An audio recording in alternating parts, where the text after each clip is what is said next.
আজকে ভারতে অক্ষয়কৃত সম্পত্তি এটা বাতিল করতেছে মুদি সামার। জোরে কোন কথা ঠিক কিনা কথা বলেন? ওই সরকার কেমনে হলো? ওই বলে চা বেচা খায়, আগে চা বেচা খাচ্ছিল শালা সামার।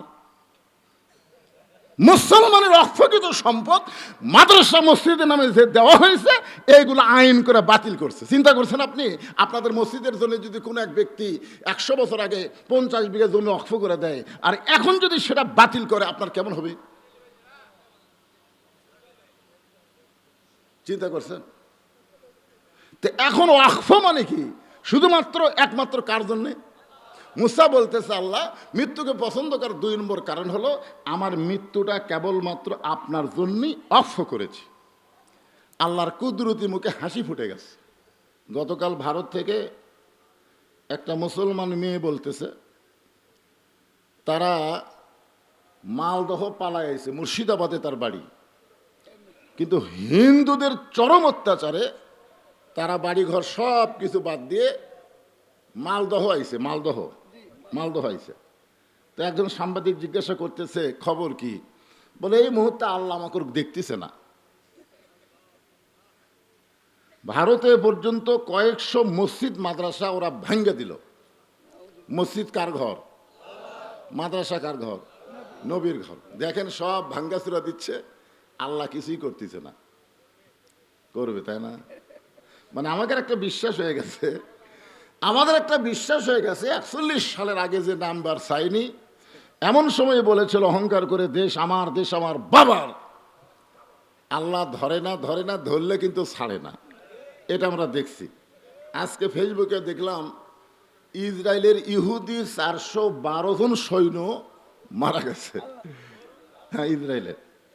চিন্তা করেন যে মুসলমানের ইমানটা যদি মজবুত থাকে, ইমানটা যে ইমানের উপরে আমার আগে ওয়াজ করলো, ইমানটা যদি মজবুত থাকে, নানা ধরনের পরীক্ষা মুসলমানের উপরই হয়। ঠিক কিনা বলেন?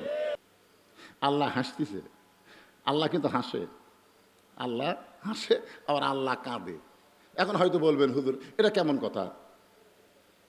আল্লাহর কি কোনো রূপ আছে? কোরআন শরীফ পড়েন, দেখবেন আল্লাহর মুখ আছে, চোখ আছে, হাত আছে, সব কিছুই আল্লাহর আছে। এই যে আয়াত আছে সূরা মুলকের প্রথমে দেখেন তো, তাবারাকাল্লাযী বিয়াদিহিল মুলক, গোটা পৃথিবীর রাজত্ব কর্তৃত্ব মালিকানা একমাত্র কার হাতে? জোরে বলেন কার হাতে? সামিউম বাসির শব্দের অর্থ কি? আল্লাহ দেখে এবং আল্লাহ শোনে। তো কি দিয়ে শোনে? বলা রাখবেন, আল্লাহ কি দিয়ে শোনে? তো কান করবার না, আমরা কি দিয়ে শুনি? আল্লাহ কান দিয়ে শোনে। আল্লাহ কি দিয়ে শোনে? আল্লাহ কি দিয়ে দেখে? আল্লাহ ক্ষমতা যদি কি হাতে, তাহলে আল্লাহ ক্ষমতা কি? এই জিনিসগুলো রূপ করতে ব্যবহার হয়েছে। পরিষ্কার করে আপনাদের বলে দেবো, কোনো টেনশন নাই, একটু মনোযোগ দিবেন। আল্লাহ মুসকি মুসকি হাসতেছে। মুসা কিন্তু আল্লাহ দেখবার পায়নি, কিন্তু আল্লাহর সাথে কথা বলার কারণে, যখন এই যে স্ক্রিন টাচ মোবাইল ছিল না, তখন কিন্তু বাটন মোবাইল ছিল। ঠিক কিনা বলেন? তা আপনার এক সন্তান যদি ঢাকার থাকে, মোবাইল করতে করতে যদি কান্দে, আপনি কি বুঝতে পারবেন না? পারবেন না? কিন্তু আপনি দেখতে পাচ্ছেন না, কিন্তু মোবাইল কথা বলতে বলতে কানতে আপনি বুঝতে পারবেন। যদি হাসে আপনি বুঝতে পারবেন না। তো মুসা বলতেছে আল্লাহ আপনি হাসেন কেন? আল্লাহ বলতেছে আমার হাসার কারণ হলো তুমি বড় চালাক, তুমি বড় চালাক। আল্লাহ বলে মুসা আমি আবার কেমনে চালাক হইলাম? আল্লাহ বলে মুসা রে, আল্লাহর জন্য যারা জীবন দিবে, আল্লাহর জন্য যারা জীবনকে অক্ষ করে রাখবে, আমি আল্লাহ বলতেছি তারা কোনোদিন মরবে না। আপনাদেরকে আজকে একটা জিনিস বোঝানোর জন্য বলতেছি, ইয়াজিদ যখন ক্ষমতার চেয়ারে ছিল, তখন একটা গামলাত করে, গামলাই বোঝেন, গামলা আপনার ভালো বোঝেন, গামলাত করে হোসেন রাদিয়াল্লাহর মাথাটা জিয়াদ নামে একজন পাপী ইয়াজিদের দরবারে হাজির করলো।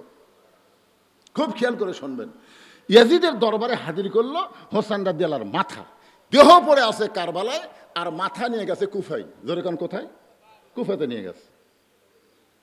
তখন ইয়াজিদের হাতে একটা লাঠি ছিল, ওই লাঠিটা হোসেন রাদিয়াল্লাহর মুখের মধ্যে, খালি মাথা তো আছে, মুখ আছে, ওই মুখের মধ্যে লাঠিটা ঢুকাই দিয়ে বলে হোসাইন খালি জেদ করে সর্বনাশ করলে, খালি জেদ করে সর্বনাশ করলে।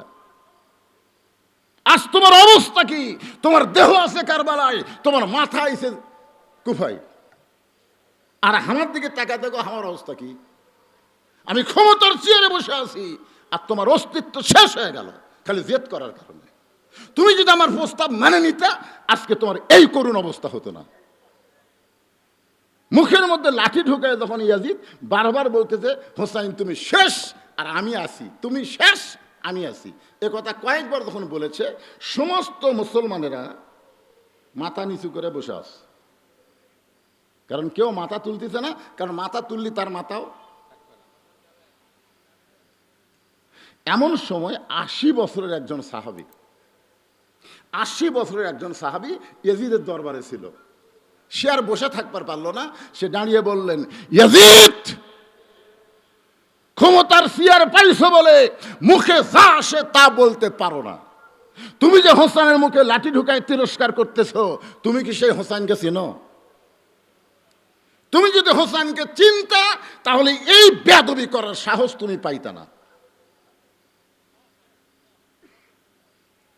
এখন আপনারা চিন্তা করেন তো, বুড়া মানুষ লাঠি ভর দে কি বসিছে না দাঁড়াছে?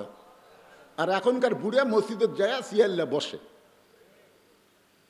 কেন যুবকদের চাইতে বুড়াদের ইমানের পাওয়ার বেশি হবে, কারণ বুড়ারা হলো সত্যের যুগের মানুষ আর যুবকরা হলো ভেজাল যুগের মানুষ। এখানে যারা মুরব্বী আছে, আমরা একজনও সিজার করে না, আর বর্তমানে অধিকাংশ বাচ্চারা হলো সিজার করা। ধরে কথা কর না কেন? আপনি জানেন এই অ্যানালগ আর সিজারের মধ্যে তফাৎ কি? একটা সিজার করার বাচ্চা ভালো হবে না, একটা হবে না। যে কয়টা সিজার করা, এই মোবাইল ছাড়া ভাত খায় না, মোবাইল ছাড়ার কান্না থামে না। জোরে কোন কথা ঠিক কিনা? হ্যাঁ, অস্থির একটা বুড়ো মানুষ লাঠির ভদ্দা দাঁড়িয়ে বলতেছে, ইয়াজিদ, মুখে যা আসে তা বলতে পারো না। তুমি যার মুখে লাঠি ঢুকায় তিরস্কার করতেছ, তুমি তাকে চিনো না। আমি একাধারে 10 বছর আল্লাহর নবীর খাদেম ছিলাম। গোলাম ছিল এ কথা বলা যাবে না, গোলাম রসুল নাম রাখা যাবে না। কেউ যদি বলে গোলাম রসুল হারাম, গোলাম রব্বানি রাখা যাবে। আমার কথা দিয়ে খেয়াল করবেন, কি রাখা যাবে? গোলাম রব্বানি, গোলাম রব্বানি, রব্বানির গোলাম। রব্বানি মানে কে? আমাদের রব, রবের গোলাম। গোলাম রসুল রাখা যাবে না, গোলাম রব্বানি রাখা যাবে। তো এখন আমি 10 বছর নবীর কি ছিলাম? খাদেম ছিলাম। খেদমত করার জন্যে না, নবীর কোনো খেদমত লাগে নাই। একদিন আনাস বলতেছে, আল্লাহ নবী আমারে বলল, আনাস তুমি ফাতেমার বাড়ি থেকে একটু জৈতুনের তেল নিয়ে আসো। এই বলে আমার একটা গিলাস দিয়ে পাঠিয়ে দিল। আমি আনাস রাস্তার মধ্যে দেখলাম কতগুলো যুবক দাঁড়িয়ে কি যেন করতেছে। আমি এসে দেখলাম যুবকেরা একটা খেলাধুলা করতেছে। গিলাসটা হাতে নিয়ে আমি যুবকদের সঙ্গে খেলাধুলা শুরু করে দিলাম। আল্লাহ নবী ঘন্টার পর ঘন্টা হয়ে যায়। আনাস ফাতেমার বাড়ি থেকে যখন তেল নিয়ে না আসতেছে, নবী চিন্তায় পড়ে গেল, ছোট্ট মানুষ না জানি কোথায় গেল। রাসূল রাস্তা নিয়ে দেখতেছে ছেলেদের খেলার মধ্যে আনাস সামিল হয়ে গেছে। আল্লাহ নবী দাঁড়িয়ে দেখতেছেন আর মুস্কি মুস্কি হাসতেছেন। জোরে গান সুবহানাল্লাহ। যেই মাত্র আনাসের চোখ নবীর দিকে, সঙ্গে সঙ্গে আনাস থর থর করে কাঁপতেছে, কারণ তার মনে পড়ে গেল নবী তো আমাকে তেল নেওয়ার জন্য ফাতেমার বাড়িতে পাঠাইস। নবী দৌড়ে গিয়ে আনাসের মাথাটা নিজের বুকের মধ্যে চেপে ধরে বললেন, এই বয়সের বাচ্চারা আর চাইতে আর ভালো কি হবে? ধরে কান সুবহানাল্লাহ। আনাস বলতেছেন, 10টা বছরে নবীর খেদমত করেছি, কোনোদিন নবী আমাকে বলে না এইটা কেন করছো, এইটা কেন করো নাই। সে আনাস বলতেছে, আমি নবীর ঘরের মধ্যে ছিলাম, নবী তখন নামাজের সেজদায়, যে হোসেনের মুখে লাঠি ঢুকায় তিরস্কার করতেছো, ওই হোসাইন তখন ছোট্ট বাচ্চা। হঠাৎ ঘরের দরজা খুলে নবীর পিঠের উপরে লাফ দিয়ে উঠে বলতেছে, চল ঘোড়া চল, চল ঘোড়া চল। আমি আনাস দাঁড়িয়ে দেখতেছি নবী নামাজের সেজদায়, কিন্তু হোসাইন নবীর পিঠে চড়ে বলতে, চল ঘোড়া চল, চল ঘোড়া চল। আমি চিন্তা করলাম ছোট্ট মানুষ বুঝতেছে না, এই কারণেই নবীরে ঘোড়া বানাইছে। আমি আনাস যখন আমার জায়গা থেকে এসে হোসাইনকে নবীর পিঠ থেকে নামাবার চাই, এমন সময় নবী হাত দিয়ে নিষেধ করলেন। আমি আশ্চর্য হয়ে গেলাম। কিছুক্ষণ পরে হুসাইন বলতেছে যে এই ঘোড়া চলে না, সেই ঘোড়ার পিঠে চড়ে আমার লাভটা কি? মনটা খারাপ করে যখন ঘর থেকে বের হয়ে গেল, আল্লাহ নবী নামাজ শেষ করলেন। আমি নবীর সামনে গিয়ে হাঁটু গেড়ে বসে বললাম, ইয়া রাসূলুল্লাহ, হুসাইন আপনাকে ঘোড়া ঘোড়া বললো, চল ঘোড়া চল ঘোড়া বললো, আমি আপনার পিঠ থেকে হোসেনকে নামাবার চাই, কিন্তু আপনি নিষেধ করলেন। যতক্ষণ হোসেন বসেছিল ততক্ষণ আপনি সেজদা থেকে মাথা তুললেন না।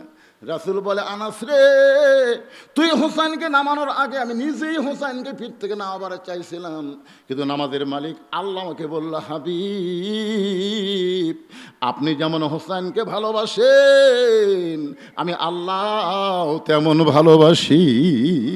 যতক্ষণ আপনার পিঠে ঘোড়া ঘোড়া খেলবে আপনি খবরদার সেজদা থেকে মাথা তুলতে পারবেন না।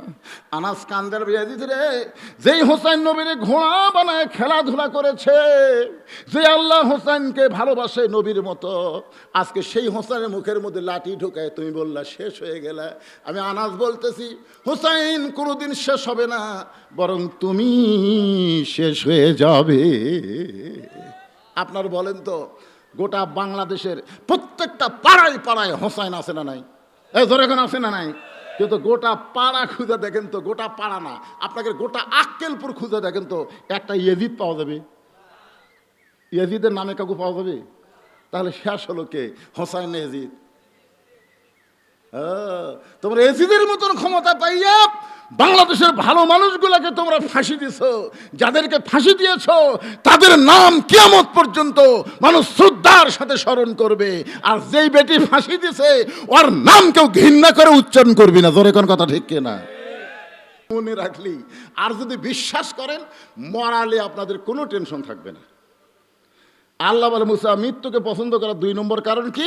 এবার মুসা বলতেছে, আল্লাহ মৃত্যুকে পছন্দ করার 2 নম্বর কারণ হলো আমার মৃত্যুটা কেবলমাত্র আপনার জন্যই আমি অক্ষ করে রেখেছি।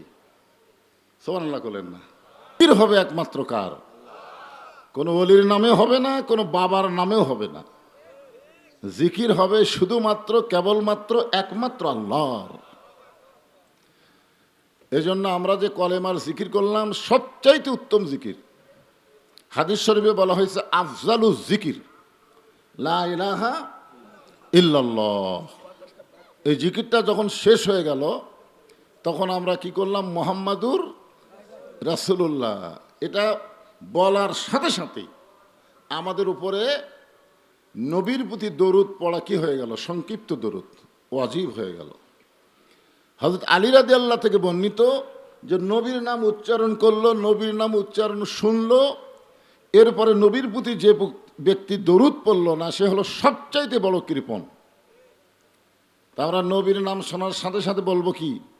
সাল্লাল্লাহু আলাইহি ওয়াসাল্লাম। আপনি বললেন,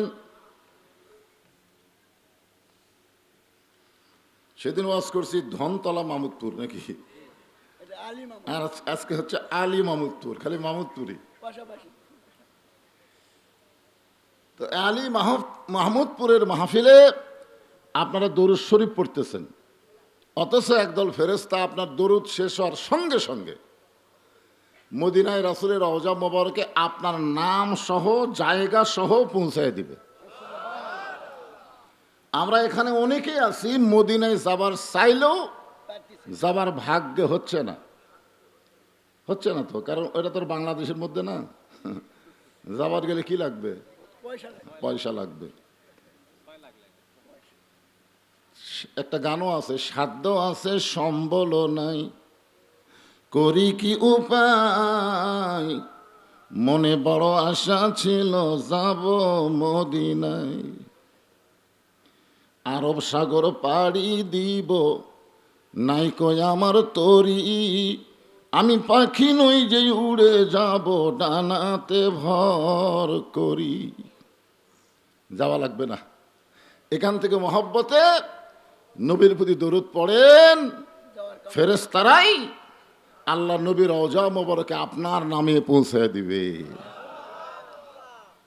এখন বলেন তো, যার কাছে দরুদ পৌঁছানো হবে তিনি কি ঘুমায় আছেন, মরে আছেন, না শুয়ে আছেন? এইটা নিয়ে ফেতনার দরকার নাই। আমরা ছোটবেলায় একটা গজল শুনতাম, ইসলামের আলো জ্বলায়া দিয়া নবী শুইয়া আসেন সোনার মদিনায়। যদি মরে থাকে তাহলে দরুদ পৌঁছাবে কেমনে? এই জন্যে ইমানটার মধ্যে এটা খেয়াল রাখবেন, সারা জীবনের ইবাদত এক রাতের মহব্বত। ওজন বেশি কার? বোঝেন না আপনারা? গাড়ির সুরের ভিতরে আবু বকর রাদিয়াল্লাহু কোনো ইবাদত করে নাই। নবী ঘুমাইয়া গেছেন আর নবীর মাথাটা নিজের উরাতকে বালিশ বানিয়ে দিচ্ছেন। বিষাক্ত সাপ কামড় মারছে, এরপরেও পা টান দেয় নাই। শুধু এই মহব্বতে রাসূল বলেছেন সমস্ত উম্মতের ইবাদত আবু বকরের মহব্বত। মিজানে দিলে ইবাদতের চাইতে মহব্বতের ওজন বেশি হবে। এই জন্যে নবীর নাম যখনই শুনবো মহব্বতে দরুদ পড়তে কোনো কৃপণতা করব না। সকলে আর একবার বলি সাল্লাল্লাহু আলাইহি ওয়াসাল্লাম। আজকের এই মাহফিলের সম্মানিত সভাপতি, এই গ্রামের কৃতি সন্তান আলহাজ মোহাম্মদ আলহাজ মোহাম্মদ তোজাম্মল হোসেন মাস্টার সাহেব।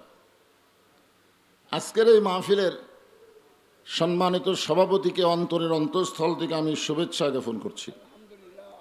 প্রধান অতিথি জনাব আলহাজ মোহাম্মদ হাবিবুর রহমান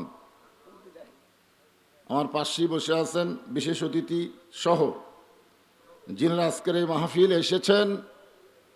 আমার সামনে আল্লাহ যিনাদেরকে কবুল করেছেন, বিশ্বাস করেন কোরআনের তাফসিরের মাহফিলে এসে শরীরটা যদি ঘেমে যায়, ওই ঘামলা শরীরের জন্য যদি আল্লাহ একটা ওসিলা খোঁজে আর সে ওসিলাই যদি আল্লাহ তারে জান্নাত দিয়ে দেয়, শরীর ঘামানো খারাপ না।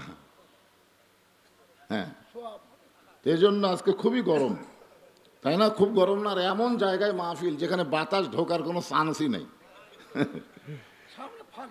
বৈশাখ মাসে শোনেন, আমি এই বৈশাখ মাসে যত মাহফিল নিছি প্রত্যেকটা মাহফিলওয়ালাকে বলছি ভাই, কারণ আপনারা এই যে সামিয়ানা টামিয়ানা এত সাজগোজের দরকার নাই, খালি বক্তা যেটি বসবে এই টেস্টটা করবেন আর লাঠির মধ্যে বাতি দিয়ে দিবেন, তাহলেই হয়ে যাবে। কিছুদিন আগে আমার একটা মাহফিল ছিল মহাদেবপুরে, কেবল বিসমিল্লাহ কয়ে ওয়াজ শুরু করছে আর ধমকা একটা বাতাস আসলো, এক বাতাসে সব প্যাট প্যাট করে ছিঁড়ে গেল। এখন ডেকোরেশন আলা কান্তিছে, কি করবে? এ যারা ডেকোরেটর ভাড়া দেয় এদেরও তো উচিত বৈশাখ মাসে খেয়াল করা দরকার। তীব্র গরমের ভিতরে শরীরে ঘাম নিয়ে আমার সামনে যারা বসে আছেন, আমি আমার অন্তরের অন্তঃস্থল থেকে আপনাদের সবাইকে শুভেচ্ছা জ্ঞাপন করছি। সম্মানিত মা বোনেরা, পর্দার অন্তরালে বসে বসে যারা আলোচনা শুনতেছেন তাদেরকে শ্রদ্ধা জ্ঞাপন করে অনেক বছর পরে এখানে একবার দাওয়াত নিয়েও আসা যায়নি, ঠিক না? মাহফিলের ঠিক একদিন আগে আমাকে বলতে যে হুজুর দিল না মানে আপনি থাকলে হবে না, অন্য বক্তা থাকলে চলবে কিন্তু আমাকে চলবে না। তো যাই হোক, খুব চেষ্টা করছে, চেয়ারম্যানও বলতেছে। তা আজকে আপনাদের সাথে আমার দেখা হলো, এই মুহূর্তে কুশল বিনিময়ে জানতে চাই আপনারা সকলে কেমন আছেন? আলহামদুলিল্লাহ রব্বিল আলামিন। যে আল্লাহ শারীরিক সুস্থতা, মানসিক প্রশান্তি, সুবহানাল্লাহ বলেন, সহকার আজকের এই জান্নাতের বাগানে কবুল করলেন, আমরা সে আল্লাহর উপরে খুশি না বেজার? তাহলে জবান খুলে সমস্বরে সকলে বলবো রব্বানা লাকাল হামদ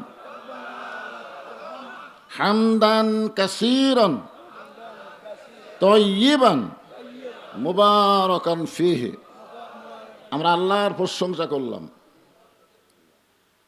আমরা একটা আল্লাহ পাইছি।